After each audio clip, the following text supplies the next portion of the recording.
उत्तराखंड से कई भाजपाई नेता व रुड़की के पूर्व मेयर गौरव गोयल ने बीते 2 दिन पहले कांग्रेस ज्वाइन किया। रुड़की मेयर गौरव गोयल ने कहा कि भाजपा पार्टी में सच्चे कार्यकर्ता सम्मान नहीं मिलता है।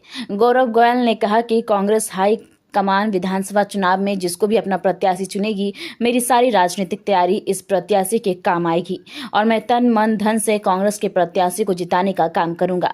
रुड़की कांग्रेस में कोई गुटबाजी नहीं, सब एक होकर काम करेंगे। इस दौरान गौरव गोयल रुड़की विधायक पर निशाना साधते हुए कहा कि पिछले 15 वर्षों से फर्जी नारों के अलावा रुड़की को कुछ नहीं मिला है। रुड़की के चौराहों पर 100 से 200 फीट में काम करके अपने नाम का पत्थर लगाया गया है।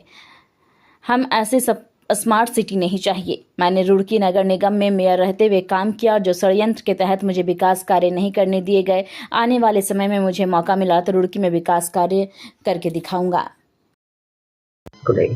सबसे पहले रुड़की नगर की जनता को नमन। पिछले 3 दशकों से मैं लगातार समाज सेवा में लगा हुआ हूँ, सक्रिय हूँ और जीवन के अंतिम क्षण तक सक्रिय रहूँगा।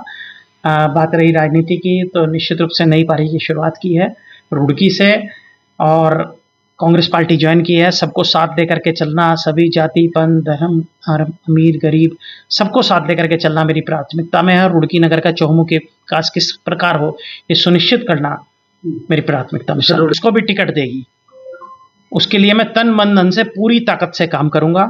मेरी सारी राजनीतिक तैयारियां उस व्यक्ति के काम आएंगी। निश्चित रूप से कांग्रेस का विधायक इस बार यहाँ से जीते, ऐसी मेरी प्राथमिकता है ताकि क्षेत्र का हम चहुमुखी विकास करा सकें। अब कोई धड़ा नहीं होगा, निश्चित रूप से आपको सभी लोग एक ही मंच पर दिखाई देंगे। मैं पूरा प्रयास सिर्फ इसी में रहेगा। पिछले 15 वर्षों से फर्जी नारे, क्लीन सिटी, ग्रीन सिटी और आप मानिए स्मार्ट सिटी, हमें स्मार्ट सिटी फर्जी नारों से नहीं, हमें काम करके दिखानी है। सिर्फ चौराहे पे 100-200 फुट टाइल लगा करके 30 रुपये फुट वाली और वहां पत्थर लगा करके अपना स्मार्ट सिटी ऐसी हमें नहीं चाहिए।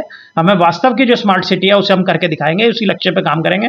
4.25 वर्षों तक नगर निगम में विपरीत परिस्थितियों में अथक प्रयास किया मैंने, लेकिन जो काम अधूरे रह गए, जो मुझे षड्यंत्र की राजनीति के तहत नहीं करने दिए, वो मैं निश्चित रूप से मुझे मौका मिला तो मैं करके दिखाऊंगा। देखिए, सबको साथ लेकर के चलना और जिस पार्टी की आपने बात की वहां पे कार्यकर्ता का सम्मान नहीं है। निश्चित रूप से सैकड़ों ऐसे कार्यकर्ता हैं जिन्होंने निस्वार्थ भाव से संगठन की सेवा की है और करते आ रहे हैं, लेकिन कुछ लोग अपने धन बल पर आकर के उनके सिर के ऊपर बैठ जाते हैं। बहुत ही गलत है समाज सेवा के लिए, राजनीतिक क्षेत्र के लिए।